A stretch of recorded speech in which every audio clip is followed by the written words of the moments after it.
Just yards from the edge of Chichester Harbour, hidden away behind trees, is one of the South's most unusual churches. St Nicholas has stood in this quiet spot on Thorney Island since the 12th century.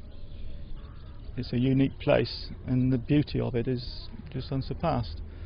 It does feel like you're going back in time. You're on the edge of the harbour, you can hear the waves. It is in touch with things happening around it, but it's just a place set apart. It might seem peaceful and serene, but this military cemetery next to St Nicholas is a sign of just how dramatically Thorney Island has changed in the last 70 years. It went from quiet rural backwater to active military base.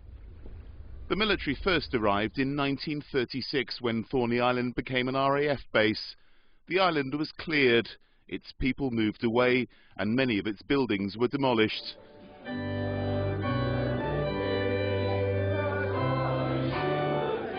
Today, a civilian congregation from the mainland mix with army families from the Royal Artillery units based on the island itself. There are regular services which are often taken by the base's military chaplain. Today there are prayers for soldiers from here fighting in Afghanistan. I baptize you and the baptism of the congregation's newest member. And of the Son and of the Holy Spirit. This is Padre Nick Todd's last appearance. He's moving on, and because it's Pentecost, he's decided to go out in style.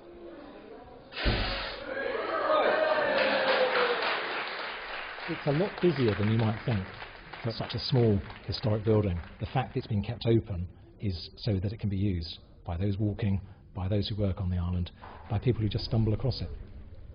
St Nicholas thrived for 40 years as an Air Force church, but then ran into trouble.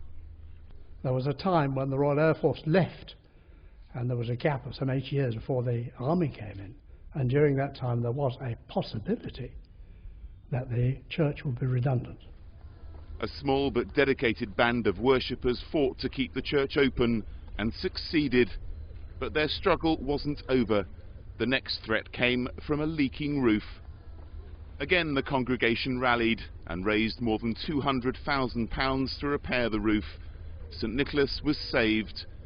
But living a double life as a civilian church on an army base has never been easy. It's been known in the community as being the RAF church, and behind the guard post and behind the fences. But we do have a coastal path that runs alongside. That coastal path is open, and as long as you can identify yourself at the gate, there's not seemed to be an obstacle. Thank you so much. Many people do make the effort to visit St Nicholas. There's a steady stream of visitors from all over the country and from across the world, many of them with fond memories of living and working on the only military base in Britain with an ancient but active civilian church. Richard Jones on Thorney Island for Meridian Tonight.